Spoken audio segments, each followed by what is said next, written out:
स्मरण है वो अम्बा जिसने तुम्हारी नाश की प्रतिज्ञा लेकर अपने आप को अग्नि को समर्पित कर दिया।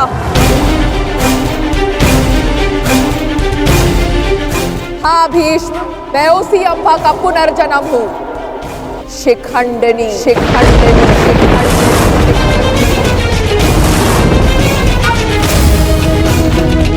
जो तुम्हारा काल बन के जन्मी है, आज उस अम्बा का प्रतिशोध पूर्ण होगा। आज मैं तुम्हें मृत्यु दूंगी।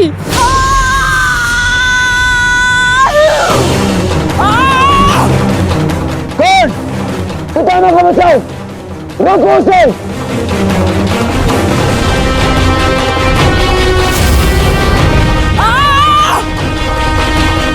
अंगराज, तुम कुछ करते क्यों नहीं हो?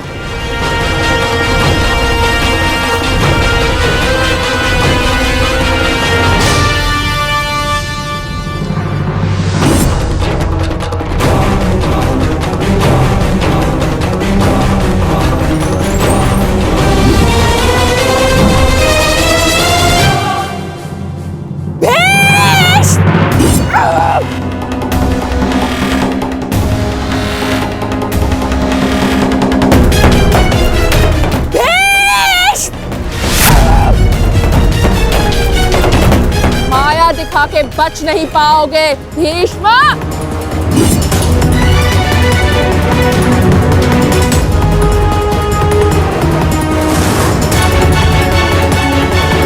तब माया अस्त्र ये प्रतिद्वंद्वी के सबसे बड़े शत्रु का भय उसके समक्ष उत्पन्न कर देता है।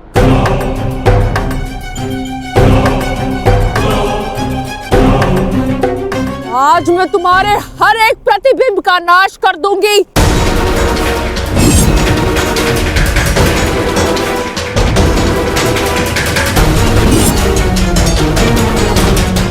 ओह, तो वो कथा सत्य थी जो अम्बा गंगा पुत्र के संहार के लिए पुनर्जन्म लेगी।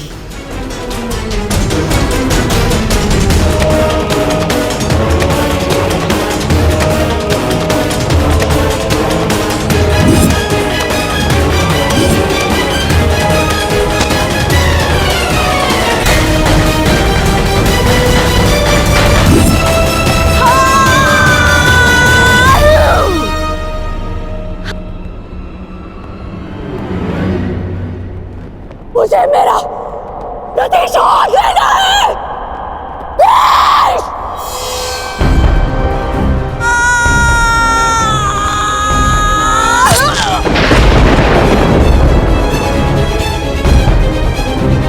अब समय आ गया है, शिखंडिनी को नागपाश के बंधन का अनुभव करा दिया जाए।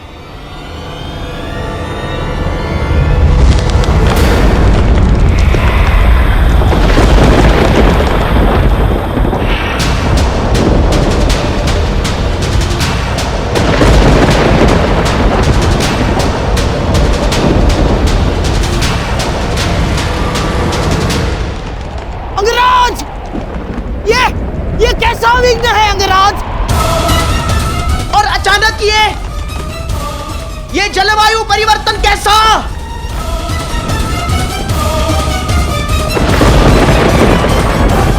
और वो भी केवल हमारी सेना पर अंगराज। अंगराज, उधर पांचाल की सेना के ऊपर का आकाश तो स्वच्छ है। अब ये किस शत्रु की माया है अंगराज? ये सब क्या हो रहा है सूर्यदेव?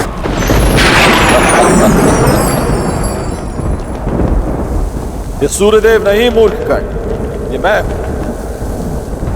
तुम्हारा परम शत्रु देवराज इंद्र।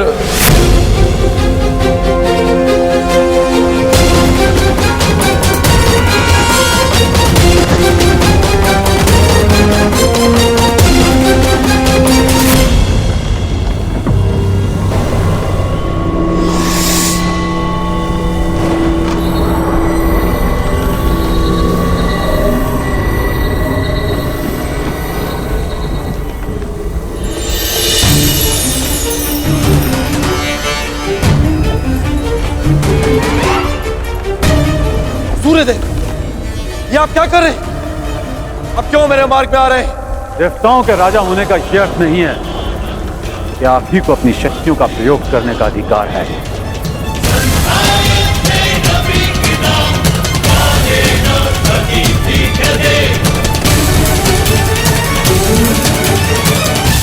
परंतु सूर्यदेव, आप क्यों मेरे मार्ग में आ रहे हैं? प्रश्न मेरा भी यही है। हस्तिनापुर की सेना पर आप अपना क्रोध क्यों जता रहे हैं? सूर्यदेव, मैं तो केवल अपने पुत्र के मार्ग में आई अड़चन को हटा रहा, और मैं भी अपने पुत्र की सहायता करने का प्रयत्न कर रहा हूं। आपका पुत्र? ये सूत पुत्र नहीं, सूर्यपुत्र कर्ण। माना आप देवताओं के राजा हैं, परंतु आप भी त्रिदेव द्वारा ही संचालित होते हैं। यदि आप अपने अधिकारों और शक्तियों का दुरुपयोग करेंगे तो मुझे भी अपनी शक्तियों का प्रयोग करने का अधिकार है।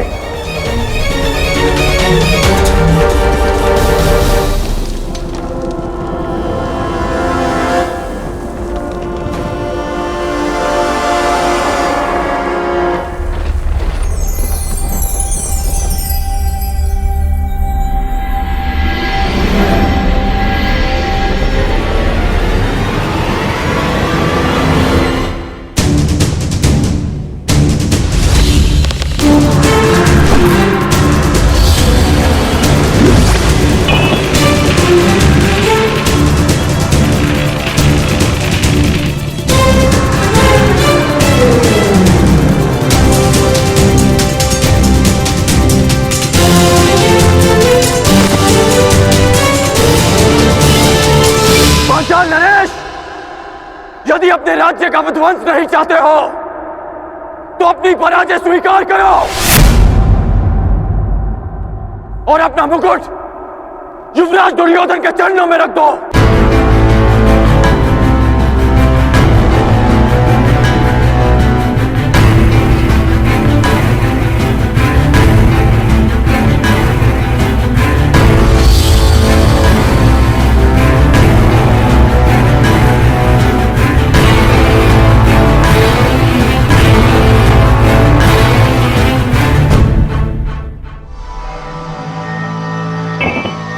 मामा श्री, आज इस विजय से मेरी उस पराजय के अपमान का दंश मेरे हृदय से निकल गया। जब मैं आचार्य द्रोण को उनकी गुरु दक्षिणा नहीं दे पाया था। मेरा सम्मान स्वीकार कीजिए वीरांगना। निश्चित रूप से आप एक महान योद्धा हैं। क्षमा कीजिएगा कि मुझे एक स्त्री को नागपाश में बांधना पड़ा। क्यों तुम पुरुषों को यह अभिमान है कि स्त्री केवल दया का पात्र है, कि वो दुर्बल है, कि वो केवल सृजन कर सकती है? एक स्त्री अगर चाहे तो संहार भी कर सकती है। शताब्दियों से यही तो चला आ रहा है, सम्मान की आड़ में स्त्री का अपमान। यदि आज तुमने ब्रह्मास्त्र का प्रयोग नहीं किया होता तो भीष्म को आना पड़ता, मेरा प्रतिशोध पूर्ण होता। परंतु एक दिन ऐसा आएगा अंगराज, जब भीष्म मेरे सामने खड़ा होगा और वहां ना तुम उसकी रक्षा कर सकोगे ना तुम्हारा ब्रह्मास्त्र। स्मरण रखना अंगराज, एक स्त्री का प्रेम अगर संसार रच सकता है तो उसकी क्रोध की अग्नि सब कुछ भस्म भी कर सकती है। स्मरण रखना, एक महायुद्ध होगा, महाविनाश होगा, और उस विनाश को तुम भी नहीं रोक पाओगे।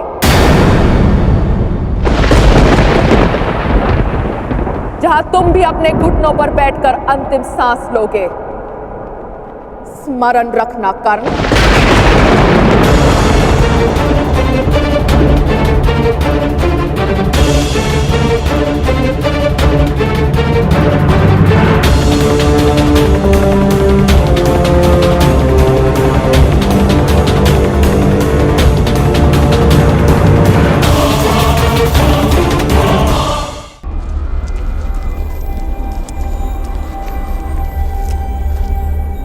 बड़ा भयंकर युद्ध था अग्रराज।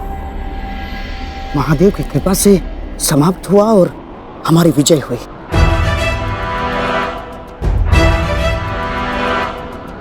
अभी कई युद्ध शेष हैं और कई विजय प्राप्त करनी है गांधार नरेश। हाँ। मैं इस दिग्विजय यात्रा को अंत तक अवश्य पहुंचाऊंगा।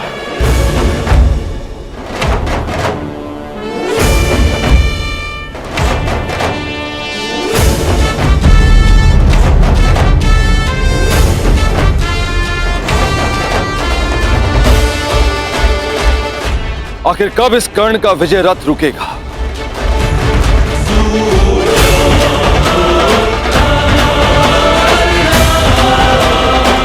अब तो मैं खुलकर कुछ कर भी नहीं सकता, कोई प्रहार नहीं कर सकता, क्योंकि तुरंत सूर्यदेव इसके समर्थन में आ जाएंगे। सूर्यपुत्र कर्ण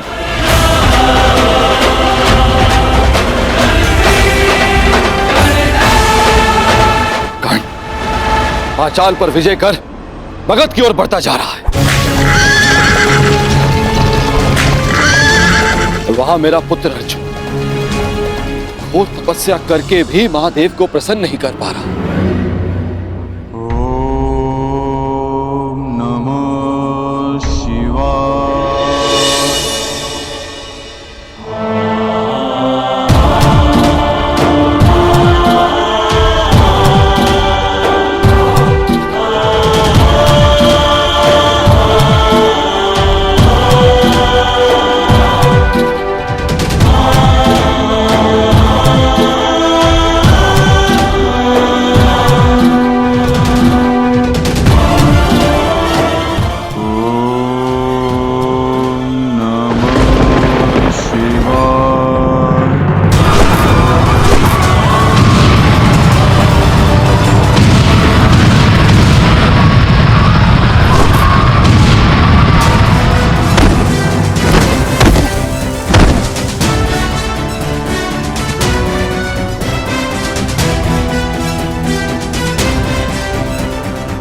कर्ण ने कलिंग और बंग पर भी विजय प्राप्त कर लिया।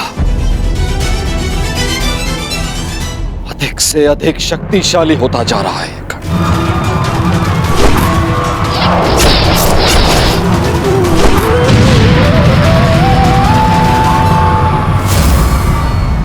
अर्जुन, सब पर शीघ्र प्रसन्न होने वाले महादेव ना जाने कब मेरे पुत्र अर्जुन पर कृपा करेंगे।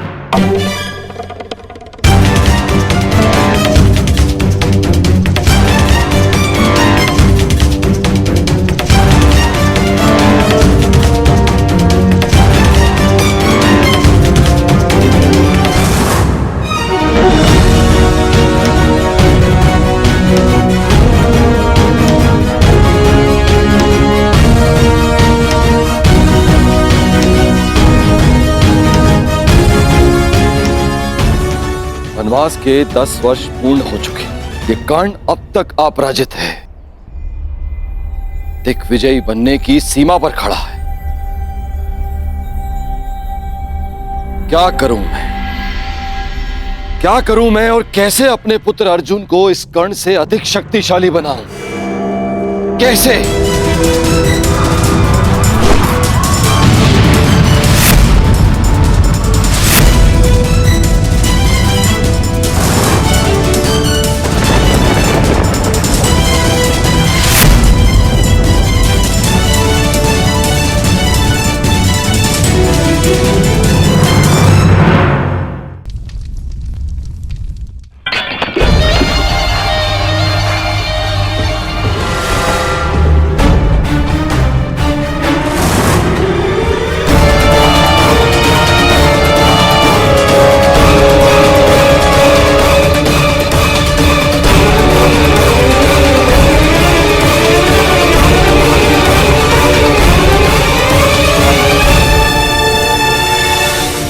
बंग, छेदी, कलिंग, मगध, त्रिगध, मत्स्य,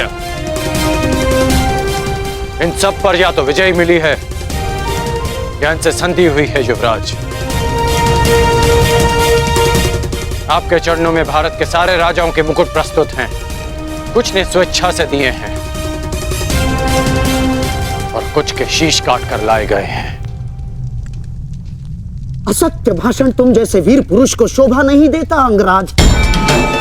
अभी तक दिग्विजय संपन्न नहीं हुई है, क्योंकि इन मुकुटों में एक मुकुट तो है ही नहीं।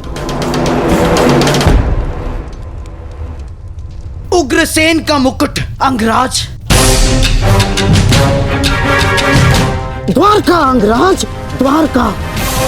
अभी तक तुम्हारा द्वारका पर विजय पाना शेष है अंगराज। और द्वारका पर विजय पाए बिना मेरे सम्राट दुर्योधन की दिग्विजय अधूरी होगी अंगराज।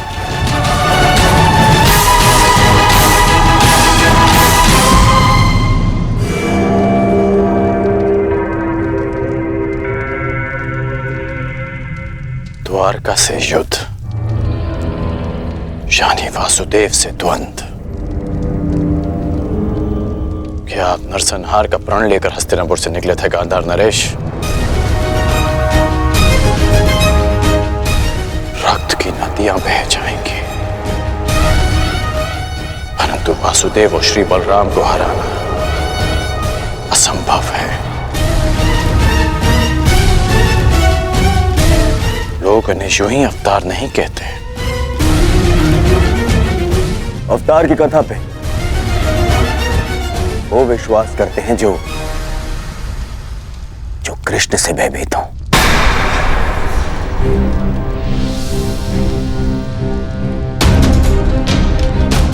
तुमने ही कहा था ना मित्र कि भावी युद्ध के लिए शक्तिशाली राजाओं को अपने समर्थन में लेना आवश्यक होगा। बिना द्वारका के ये कैसे संभव होगा मित्र? तुमने मेरे लिए दिग्विजय का वचन दिया है, क्या उसे पूर्ण नहीं करोगे मित्र? द्वारका का साथ अवश्य मिलेगा युवराज। शक्तिशाली को मित्र संधि से बनाया जाता है, युद्ध से नहीं। हमें वासुदेव और श्री बलराम से संधि करनी होगी।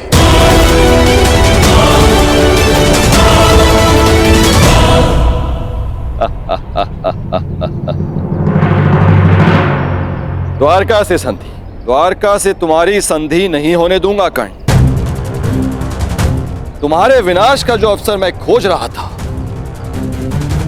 वो तुमने स्वयं मुझे दे दिया है। अब देखना बलराम कैसे तुम्हारा विनाश करेंगे। ना ही ये सूर्यदेव बलराम के आगे कुछ कर पाएंगे और ना ही गोवर्धन उठाकर मुझे नीचा दिखाने वाला वो वासुदेव कृष्ण।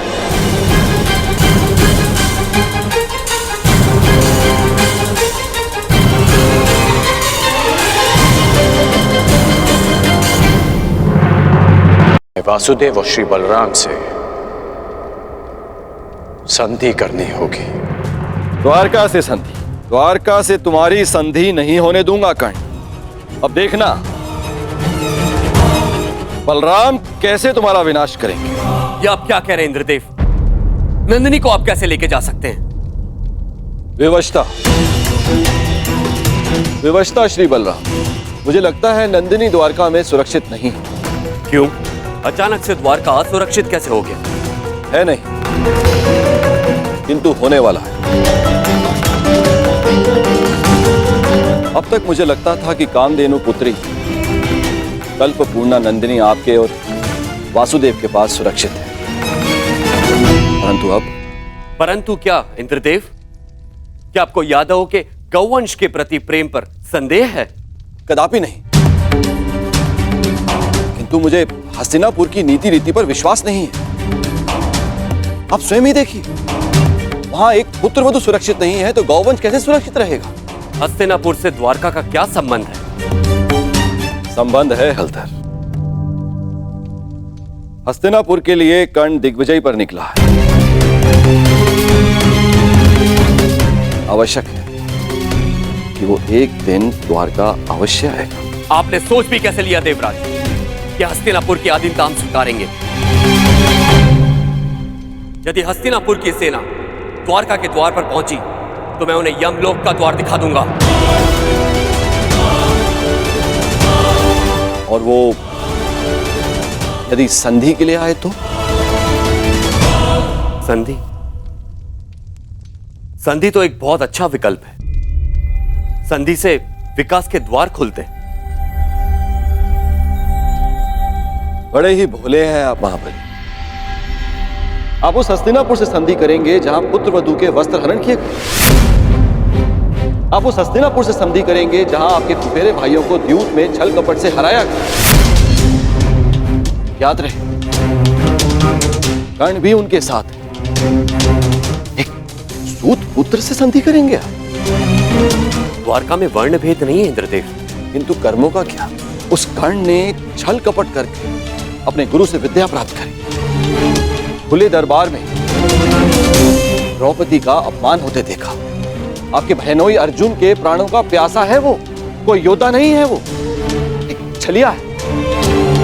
और आप चले हैं उनसे संधि कर। आपको स्मरण है कि वो आपसे संधि क्यों करना चाहते? मैं बताता हूं आपको, ताकि जब पांडव वनवास से वापस लौटे और युद्ध आरंभ हो तो उन्हें आपका समर्थन मिल सके। हे महाबली, क्या आप ऐसे लोगों की सहायता करेंगे जिन्होंने विश्व में एक नारी के साथ क्रूर कर्म किए?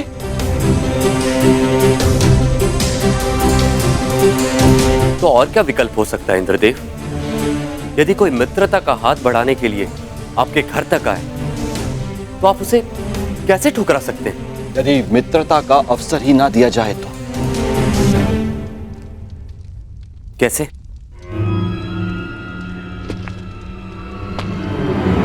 अश्वमेघ यज्ञ से, इससे पहले कि वो कर्ण द्वारका पहुंचे,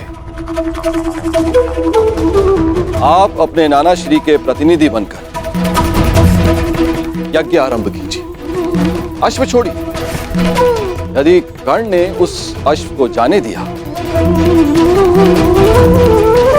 तो वैसे ही हस्तिनापुर आपका अधीन हो जाएगा। और यदि रोक लिया तो आप युद्ध करके उसका नाश कर सकते हैं। ये अच्छा विकल्प है।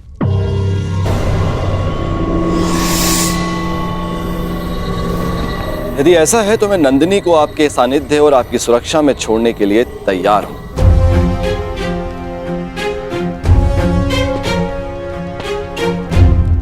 दाऊ,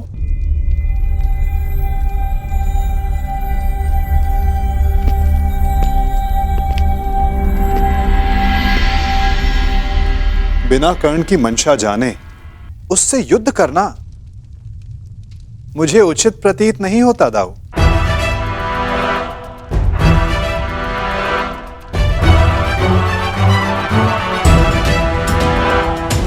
मुझे ऐसा प्रतीत होता है कि आप नंदिनी की सुरक्षा करने में समर्थ नहीं।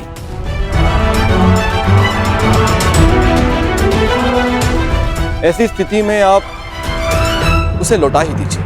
यदि नंदिनी यहां से गई तो द्वारका का अपमान होगा, जो मुझे स्वीकार नहीं। नंदिनी यहीं पे रहेगी।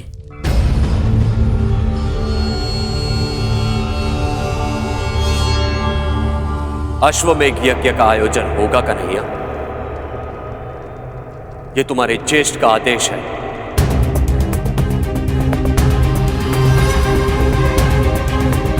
क्या तुम्हें अस्वीकार है? यदि अश्वमेघ यज्ञ नहीं हुआ तो नंदिनी द्वारका को छोड़कर चली जाएगी और यह द्वारका के लिए बहुत ही अपमानजनक बात होगी। क्या यह स्वीकार है?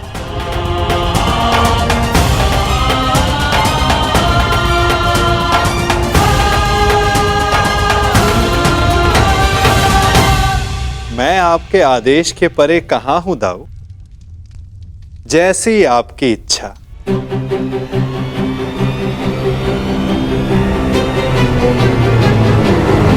तो ठीक है, यज्ञ के लिए उत्तम अश्व की व्यवस्था करो और पहले ही मुहूर्त में यज्ञ प्रारंभ होगा।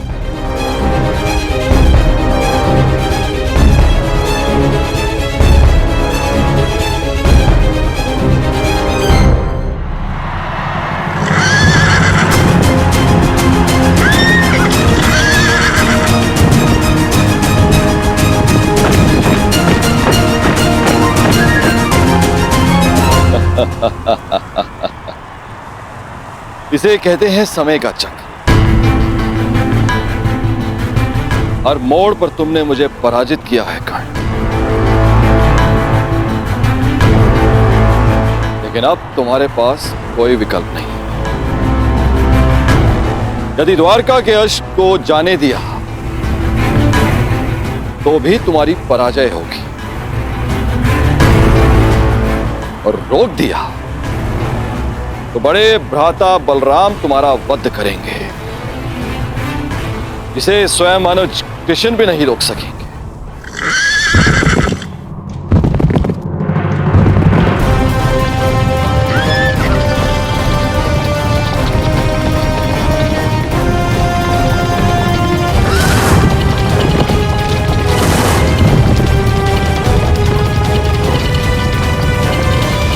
रुको!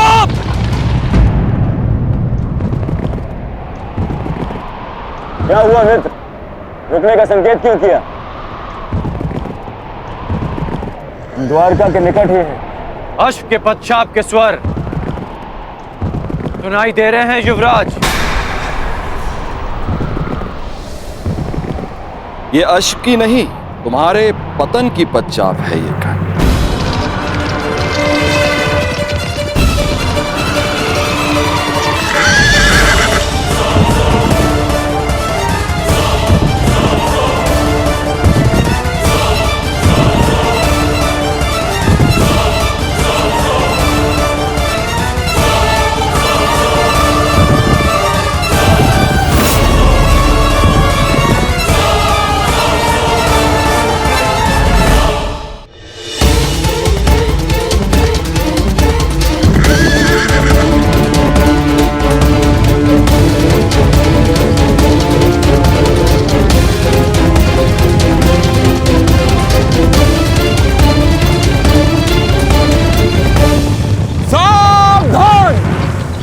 अश्वमेघ यज्ञ का अश्व है जो श्री बलराम और श्री कृष्ण की सुरक्षा में है।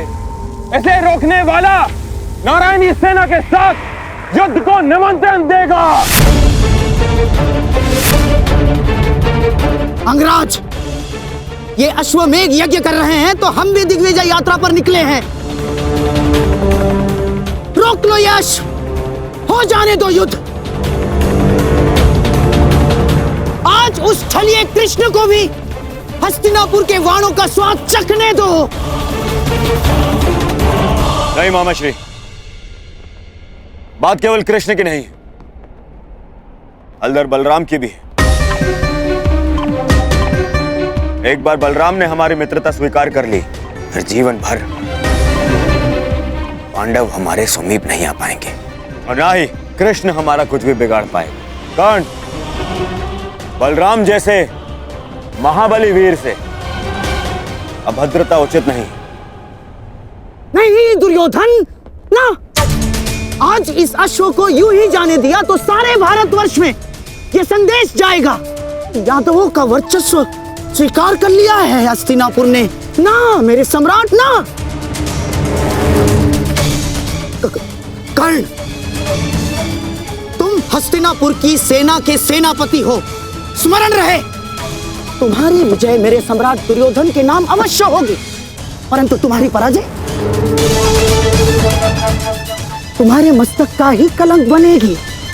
कर्ण, स्मरण रखना। सोच क्या रहे हो कर्ण? रोक लो ये अश्व। कर्ण, ये अश्व रोक लो।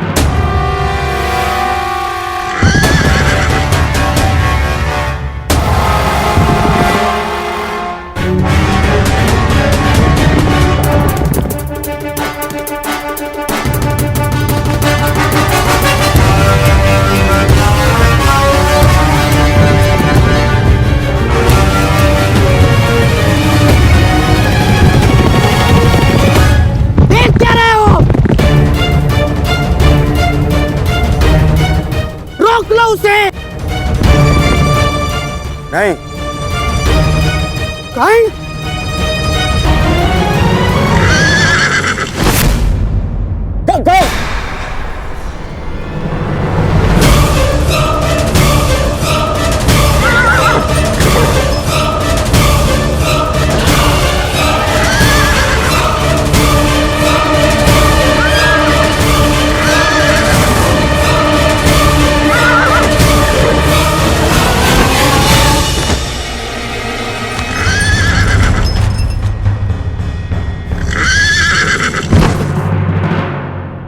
ये तुमने क्या किया मित्र? कब श्री बलराम का कोप सेना होगा हमें? अश्व को रोका गया है। आक्रमण!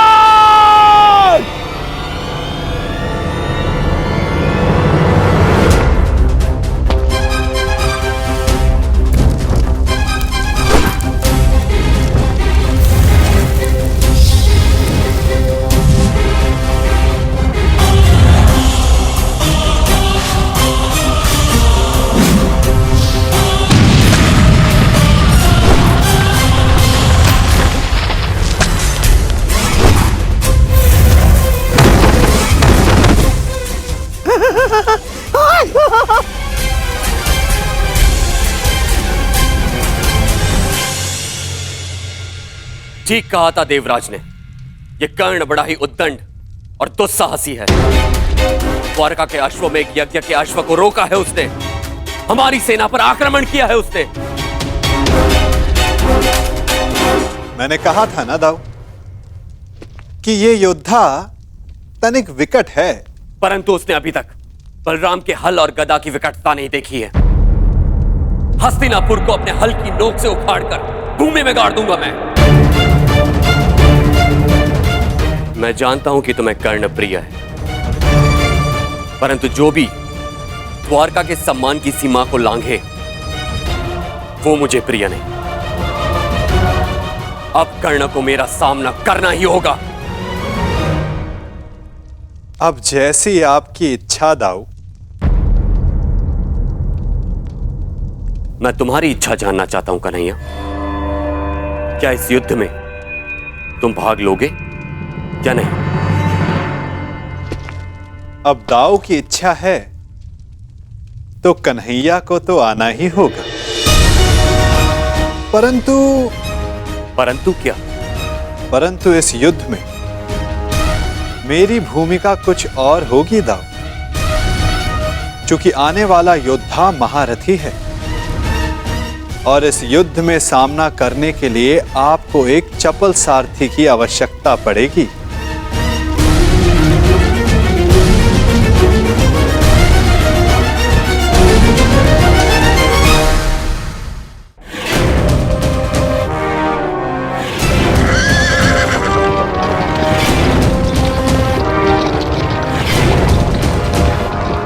लो सम्राट, ये छलिया सारथी बनकर आया है, अर्थात शस्त्र नहीं उठाएगा। विजय निश्चित है सम्राट, विजय निश्चित है हमारी।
द्वारका के अश्व को रोकने वाले कर्ण,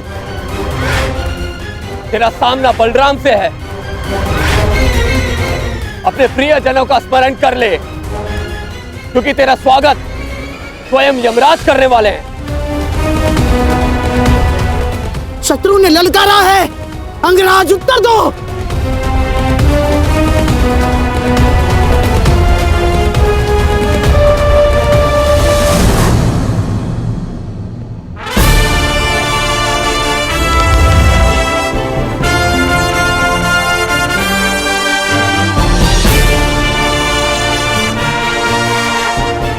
इस छलिए कृष्ण ने हमारे कई बनते काम बिगाड़े हैं दुर्योधन।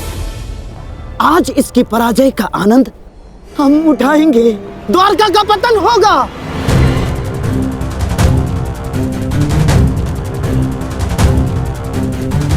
और फिर तुम्हें पांडवों का कोई भय नहीं होगा। मेरे सम्राट, कोई भय नहीं होगा।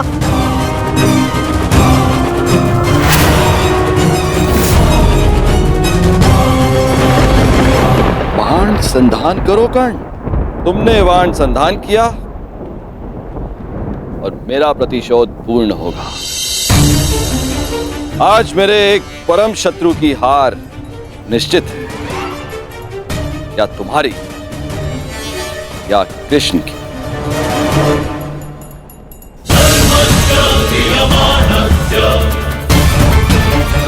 चला बाण चला कर्ण। ये तेरे बाण ही तेरी मृत्यु का कारण बनेंगे।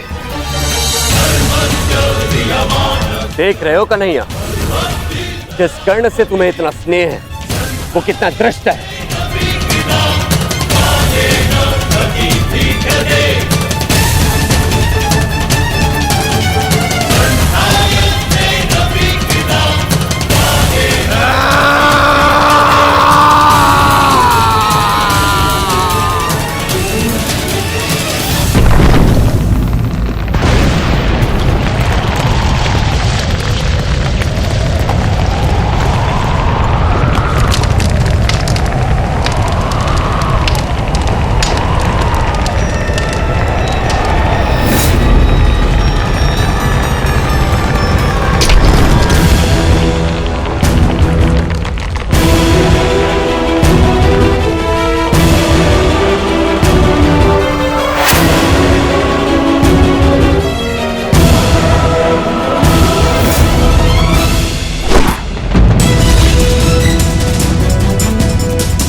इस सुगंध से तो प्रभु परशुराम का तेज स्मरण हो आया है।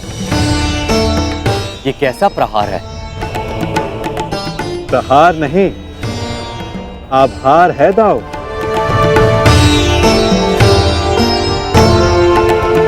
कहा था ना कि आने वाला योद्धा तनिक भिन्न होगा। हस्तिनापुर के युवराज की ओर से मैं परशुराम शिष्य राधेकर्ण श्री बलराम और वासुदेव को नमन करता हूं। शत्रु को नमन? जिस प्रकार आकाश में आया हर मेघ वर्षा नहीं लाता, उसी प्रकार आगे बढ़ने वाला हर पग शत्रुता का नहीं होता हलदर।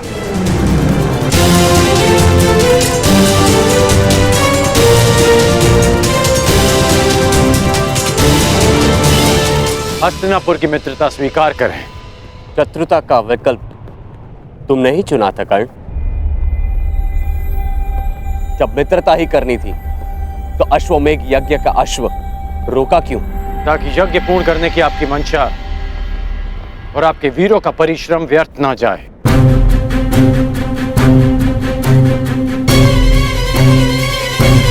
इस अश्व को ध्यान से देखिए। इस अश्व का दायां कान कटा हुआ है।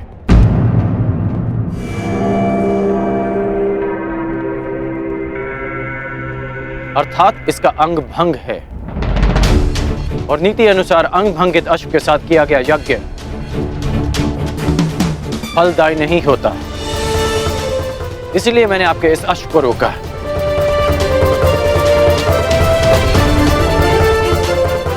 हलधर, मैं स्वयं आपको समझाना चाहता था, परंतु उससे पूर्व आपके वीरों ने मुझ पर आक्रमण कर दिया और कदाचित मुझे उसका उत्तर देना पड़ा। परंतु आपने स्वयं देखा होगा कि मैंने उन्हें केवल निशस्त्र किया, उनके प्राण नहीं लिए। तो तुमने मेरी सहायता करने के लिए अश्व रोका। अद्भुत, हम प्रसन्न हुए।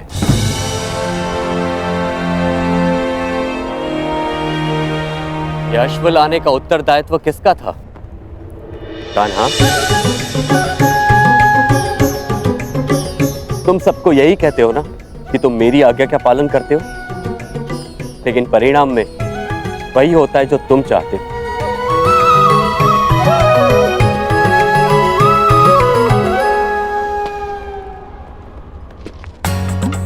अब क्या करूं दाऊ, मेरा भाग्य ही ऐसा है। भाग्य नहीं, धूर्तता है तुम्हारी।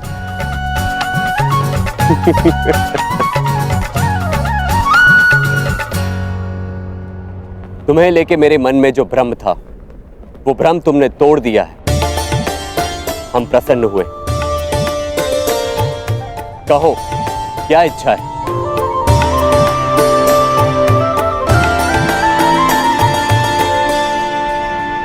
आपसे मित्रता की इच्छा है हलधर।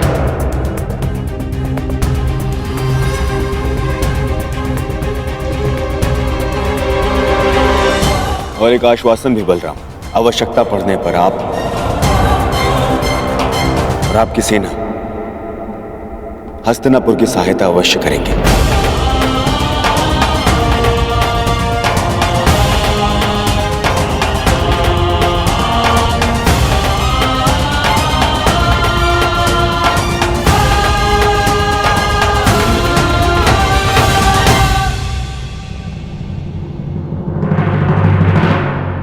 स्वीकार है।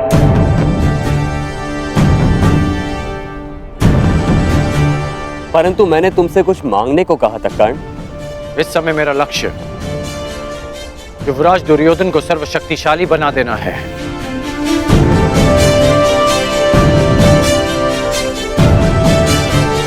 इसलिए मैं चाहता हूं कि आप युवराज दुर्योधन को गदा युद्ध की शिक्षा दें और इन्हें संसार का सर्वश्रेष्ठ गदाधारी बना दें। स्वीकार है।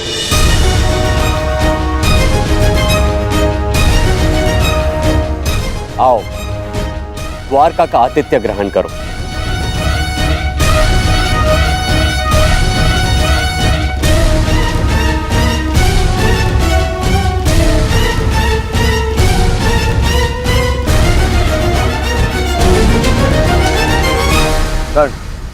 वरदान तुम्हें मिला था और तुमने उसे मेरे लिए उपयोग किया।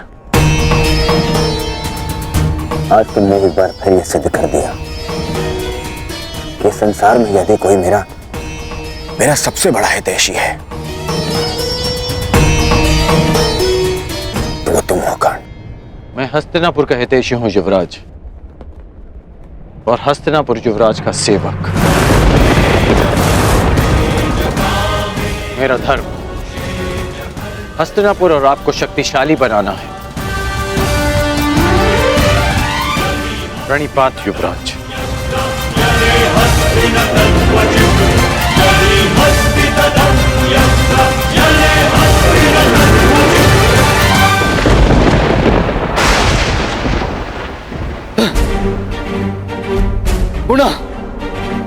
पुनः मेरे प्रयास आज सफल हुए। मेरे इतने कठोर परिश्रम के बाद भी उस कर्ण को द्वारका का समर्थन मिल ही गया। उस कर्ण की दिग्विजय पूर्ण हुई। और अभी तक मेरे पुत्र अर्जुन को कुछ भी प्राप्त नहीं हुआ, कुछ भी नहीं। समय आ गया है, समय आ गया है, मुझे ही कुछ करना होगा। इस कर्ण के सौभाग्य को दुर्भाग्य में परिवर्तित करना होगा।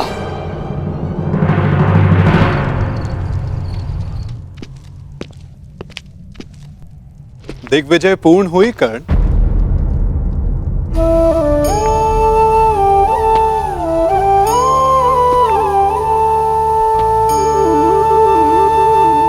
लगभग 12 वर्षों तक तुम लगातार युद्ध करते रहे हो। निश्चित रूप से थकान अनुभव हो रही होगी। विश्राम नहीं करोगे? मित्रा के लिए शरीर की थकान से अधिक मन की शांति होती है केशव। मेरा मन अशांत है। एक परिवर्तन का स्वप्न लेकर मैंने अपना जीवन प्रारंभ किया था। तू स्वयं ही परिवर्तित हो गया केशव।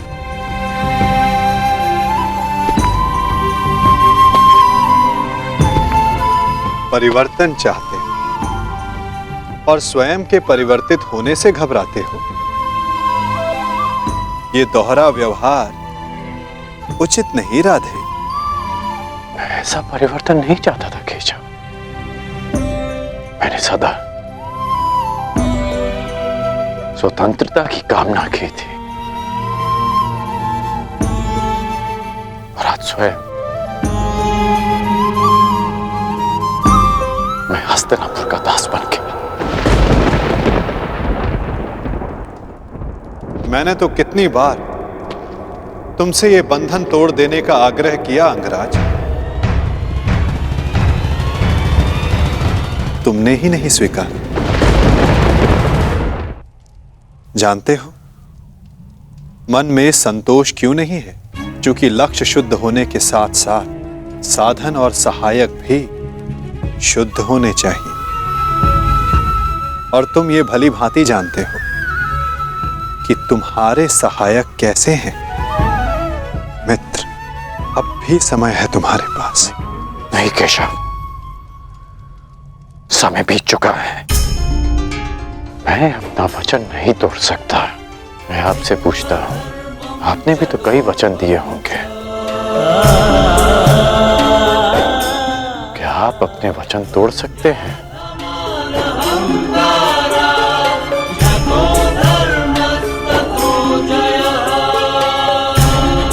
कौन जाने मित्र, भविष्य में क्या छिपा है। तुम बताओ, अब दिग्विजय के पश्चात तुम क्या करोगे? केशव, मेरा मन अशांत है। सोच रहा हूं कि हस्तिनापुर जाने से पूर्व गुरु परशुराम के दर्शन करा। विचार उत्तम है मित्र, परंतु स्मरण रखना, कभी कभी अकेला यात्री मार्ग में भ्रम के जाल में फंस जाता है। प्रयास करना कि भ्रम के जाल में ना उलझ जाओ। केशव, जिस परिस्थिति में मैं हूं, कोई भ्रम मुझे क्या सताएगा।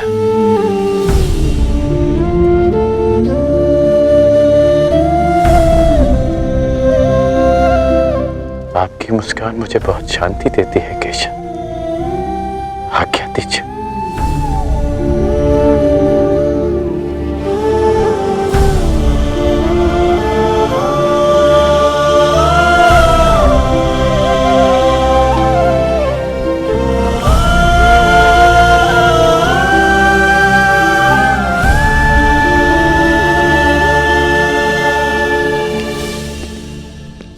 कभी कभी मनुष्य परिस्थितियों का खिलौना बन जाता है मित्र। कभी कभी मंतव्य शुभ होने पर भी गंतव्य पर कुछ अशुभ हो ही जाता है। इसीलिए यात्रा में सावधानी आवश्यक है। तनिक सी असावधानी बहुत बड़ी दुर्घटना को जन्म दे देती है। सावधान रहना मित्र।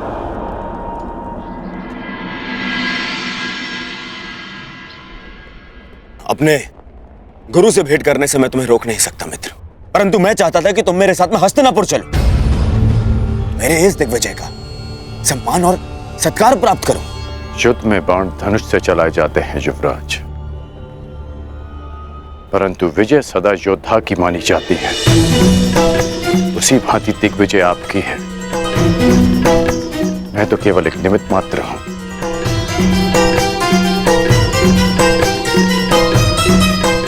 आज्ञा दें।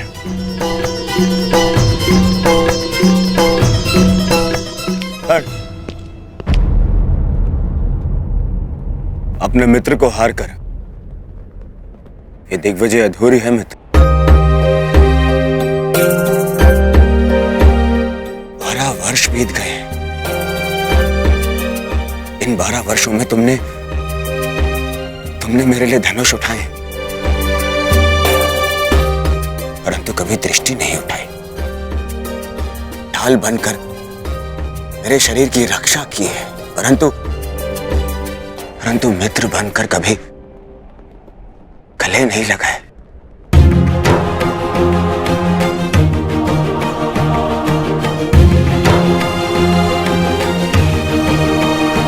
मुझे तो यह समझ में नहीं आता कि वनवास उन पांडवों का था या मेरा। बस मित्र, अब तो क्षमा कर दो मुझे। एक दिग्विजेता को अपने सेवक से क्षमा मांगना शोभा नहीं देता युवराज।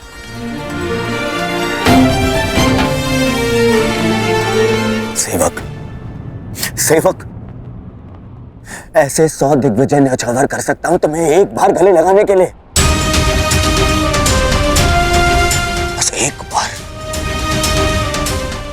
बार मेरी आंखों में देखकर मुझे मित्र पुकार के एक बार गले लगा लो मित्र।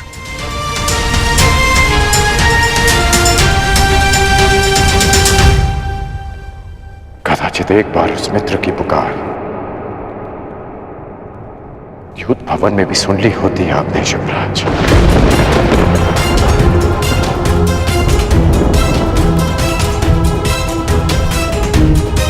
अब जो आपके सामने खड़ा है वो आपका और हस्तिनापुर का सेवक अंगराज कर्ण है, आपका मित्र राधे कर्ण। द्रौपदी के अपमान की ज्वाला में भस्म हो चुका है।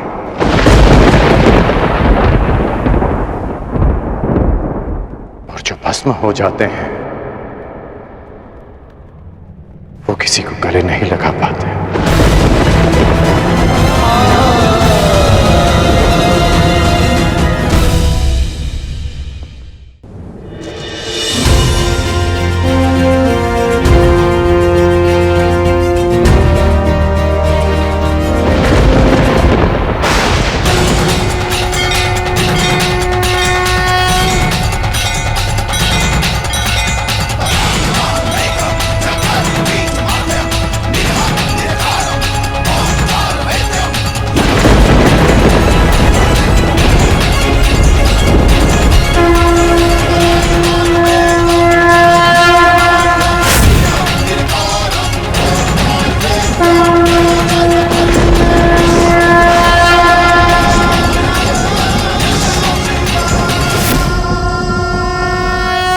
स्वागत है देवराज। आपके पदचाप ने आपके आने की सूचना दे दी थी मुझे। मेरे पदचाप तो आपने सुन लिए महादेव, परंतु 12 वर्षों से पुकार रहे मेरे पुत्र अर्जुन के स्वर आपके कानों तक क्यों नहीं पहुंचे? क्यों उसकी तपस्या का ताप आपके मन को नहीं पिघला सका? यदि अर्जुन आपका पुत्र ना होता तो क्या तब भी आप उसका कष्ट लेकर मेरे पास आते? स्वीकारता हूं कि मुझे मेरे पुत्र से मोह है, परंतु सबको होता है। अब स्वयं ही बताइए, क्या दोष है मेरे पुत्र अर्जुन में, या उसकी इच्छा पूरी कर सकने के योग्य नहीं? देवराज, वृक्ष पर लगे फल को खाने की इच्छा करने वाले को मात्र वृक्ष पर लगे फल को तोड़ने का परिश्रम करना पड़ता है। मोती की आकांक्षा करने वाले को सागर के तल तक जाने का परिश्रम करना पड़ता है। ठीक उसी प्रकार अमृत पीने की इच्छा करने वाले को भी गहन साधना का विष पीना पड़ता है। आपका पुत्र मुझसे पशुपतास्त्र की इच्छा रखता है। ये विध्वंसकारी अस्त्र उसे देने से पहले ये जान लेना आवश्यक है कि क्या वो उसके योग्य है।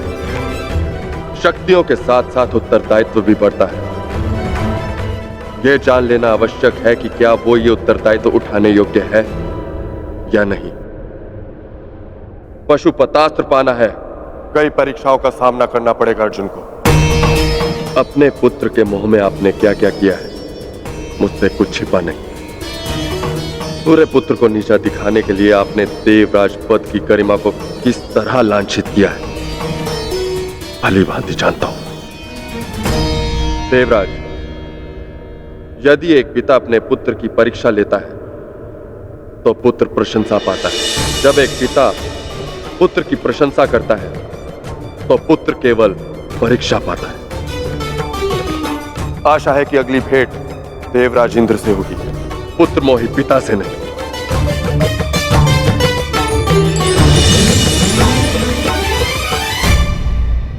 हाँ, मैं पुत्र मोही हूं महादेव, परंतु मुझे अपने पुत्र की कौशलता, योग्यता और तपस्या पे अनंत विश्वास है।